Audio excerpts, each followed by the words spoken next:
سئل الإمام مالك رحمه الله عن قوله عز وجل الرحمن على العرش استوى. Ameulizwa Imam Malik rahimahullah kwa maneno yake azza wa jalla, Arrahman amestawi juu ya arshi yake.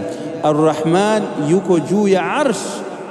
Akaulizwa Imam Malik, kaifa stawa, amestawi aje azza wa jalla? Fabimadha ajab, alijibu nini Imam Malik rahimahullah? Maneno yaliyokuwa mazuri, maneno ya kuchunga aqida, maneno ya kuchunga kuwa mbali na kuelewa sifa zake Allah subhanahu wa ta'ala, na kufunga huyu mlango wa kuuliza swali kama hili. Akajibu akisema al-istiwa'u ghairu majhul.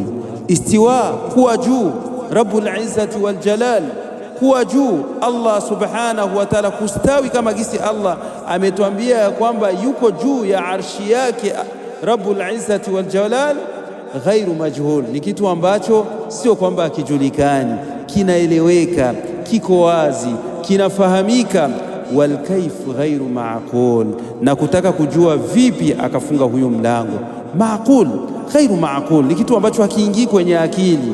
Wewe hujamuona Rabbul Izzati, Imam Malik hajamuona Rabbul Izzati wal Jalal, hajamuona Allah, vipi atakwambia Allah yuko juu aje? Kwa hiyo ni swali ligumu sana kwa Imam Malik, akamwambia ghairu ma'qul, kitu ambacho mwakili akiingii. Wal imanu bihi wajib, Allah akasema kwamba imanu bihi, kuamini ya kwamba Allah amestawi yuko juu ya arshi yake, wajib, ni wajibu mwaminifu Muislamu kuamini hivyo. Wasualu anhu bid'a, akamalizia katika jibu lake sasa akimwambia kuuliza hivyo aje bid'a, ni bid'a.